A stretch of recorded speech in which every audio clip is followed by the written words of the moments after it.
咁有一樣嘢我想強調咧，就係你喺邊度住咧，你個環境係好重要。大家都知道我哋而家人口老化咧，其實我哋全球香港人係最長命嘅。同埋有一樣或者大家唔知咧，我哋係繼續升緊。咁所以我哋啲政策咧就要應付呢樣嘢。世界衛生組織而家話，如果健康老年係表示咩？就係唔係係咪長命？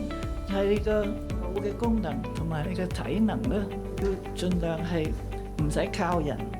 長者友善城市嗰個其中一個 pillar 咧就係話，除咗你自己身體點啊，當然你要健康飲食嗰啲，但係你嗰個 physical 環境，你住嘅環境，你嘅 neighborhood 嗰啲 common space 咧，同你有影響嘅。如果嗰個影響係好嘅咧，雖然有病，你或者要行得慢啲咧，你都可以唔使靠人。即係話你話 aging in place 嗰個 concept 係好重要。最重要就係你要問一啲長者自己覺得係需要乜。所以我好高興呢個研究咧，揾一啲長者嚟，我哋一齊設計一個 design。